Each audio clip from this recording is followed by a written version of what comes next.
Ladies and gentlemen, welcome back to another Fallout 76 video on the channel. Yesterday we got a whole new update for Fallout 76, which is kind of expected but also unexpected because we kind of knew we should be getting something this month, but we never got a date or anything like that, and it kind of went really quiet on it. But hey ho, we got a kind of little announcement in the Discord the day before to say that we're getting the update. Now the update itself was quite big on some platforms. For PC it was only like a couple of gig, but on Xbox it was 19.8 and on PlayStation it was meant to be 15 gigabytes. Now this update did add in some new rewards for the Spooky Scorched event. I did cover these in a previous video on the channel. I think it was literally my last one that I did, but I'll play them again just in the background so you can see all the different ones that you can currently get. It's basically mainly just a whole bunch of new little jack-o'-lights for your Halloween themed camps, I suppose. But overall not too kind of crazy, but there are some nice little items. Going on to the bug fixes and changes, there has been a whole bunch that has been added in, so I will link all of the patch notes in the description below if you want to go have a read yourself. I'm not going to be going over all of them, but here are all the main ones.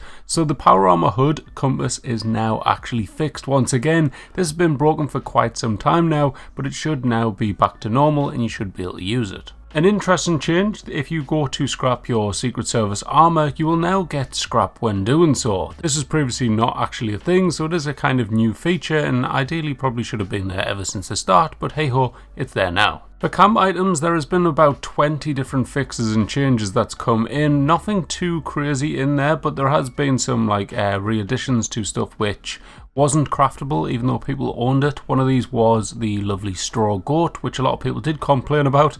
I don't know why, it's not really the most crazy fantastic item, but it is something that a lot of people were frustrated at because they'd unlock it and they could never actually use it. This though is now available once again. Now, an unexpected change that has come in, I wasn't really expecting this till a later date, but there has been a change to the rewards that you actually get from your caravans. I did make a video on this going off the data mined information that we have, but now we have the confirmed information from Bethesda themselves, so the supply payout for helping caravans has been increased. Helping a small caravan, you'll get 4 supplies, 3 scrip, stim packs and contextual ammo. For a medium, you'll get 12 supplies, 4 scrip, and etc, etc. Large caravans, you'll get 20 supplies, 5 scrip, and failing you will get 3 now instead of 1. An interesting one moving forward, Bethesda's been doing more work to balance the creatures in the game to make them more kind of linked to your level, to be more challenging or more survivable, I suppose, if you're a low level, because maybe you were fighting people that were too tough for you, but now this should be hopefully a little bit easier, and if you're higher level, stuff should be a little bit harder. There's a whole long list of different things that have been buffed or nerfed to go with this balance. We've got Hellcat Mercenaries, Rad Scorpions, Overgrown, Mr. Handies and Gutsies, Settlers, the Mothman, Mobsters, the Blue Devil, the Jersey Devil, the Lesser Devils, Fanatics, Sentrybot, Glowing Ones, Ghouls, literally everything you can think of. I'm not going to list all of them. Now, one which I know a lot of people have been pointing out quite a few times now, there has been a little change in the grammar mistake that was there ever since Legendary Cores got taken out of the game. If you went over a public event,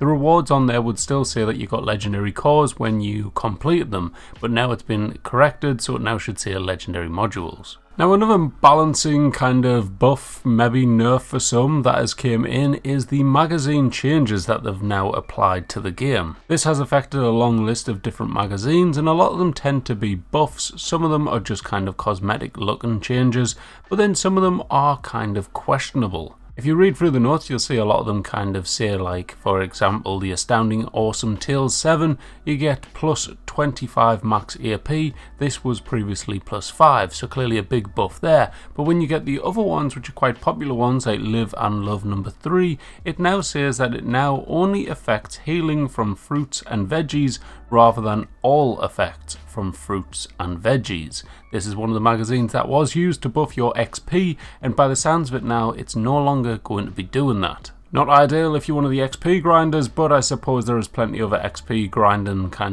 items that you can use out there rather than just this one, so it's not really the end of the world, but definitely a dampener on things, I suppose. Now, for the last couple of changes which stood out to me, there was one that mentioned that enemy miniguns should no longer continue making a noise after the enemy has died. Now, this is something that has been in the game ever since I think Eviction Notice got added, maybe earlier, I don't know, but that's basically when I can remember it from. Eviction Notice was horrendous for this. You'd kill one of the super mutants and you could just hear a minigun going off for the entirety of the event and until you left that area.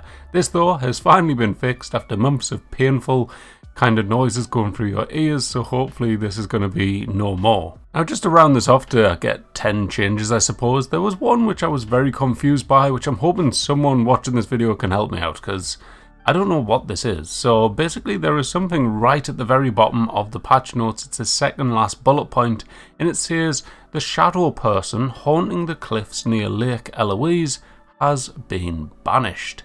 Who on earth is the shadow person? That's what I want to know. I'm not sure. Maybe I should have googled it before the video, but hey ho, I thought it was a good one just to add in here in case anyone else is as baffled by this as I am. Anyways, that's all of the biggest changes which I could spot in there. If there's anything that you think I've missed, let me know down in the comments below. But for now, that's it for this video, so I hope you all enjoyed. If you did, hit that like button, make sure to subscribe, and I'll catch you in the next one. Bye bye.